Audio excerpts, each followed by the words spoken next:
Masisiyahan kayo sa mga mangyayari ngayon sa abot kamay na pangarap sapagkat mangyayari na ang matagal nang hinihintay ng lahat at makukulong na ang bruhang si Moira.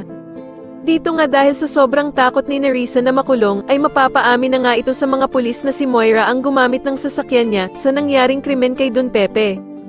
Samantala matapos nga ang ginawang pagtatanggol ni Zoe kay Annalyn, ay iisipin na niya na close na silang dalawa ni Zoe, at dito nga ay dagdag pa nga ni Annalyn na kahit na anong gawin nga daw ni Moira ay hindi na niya sila mapag-aaway na dalawa.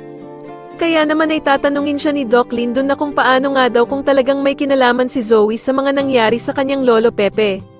Sa kabilang banda naman ay nagpasabog na naman nga ng kasamaan itong bruhang si Moira, dahil sa guguluhin ito ang masayang kainan nila Giselle, Lynette, Annalyn at Justin. Ikakagulat nga nilang apat ang laman ng cake nila dahil sa imbis na surprise gift, ay nakasulat dito ang mga bagay na sobrang kinaiinisan nila.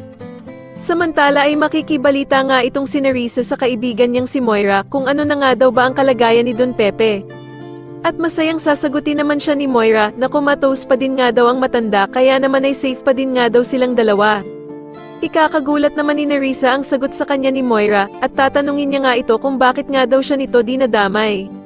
Pero papaalala naman ni Moira kay Nerissa na ginamit nga daw nila ang sasakyan nito kaya naman ay kapag nagkabukingan ay siguradong madadamay nga din daw siya. Sa kabilang banda naman matapos ngang mabuking ni Lynette na nanggaling itong si Moira sa loob ng kwarto ni Don Pepe ay hindi na din tuloy papayagan ni Doc Robert si Zoe na dalawin ang kanyang lolo Pepe. Kaya naman ay gulat na gulat si Zoe kung bakit siya pinagbabawalan ni Doc Robert samantalang gusto niya lang naman daw makita ang lolo Pepe niya.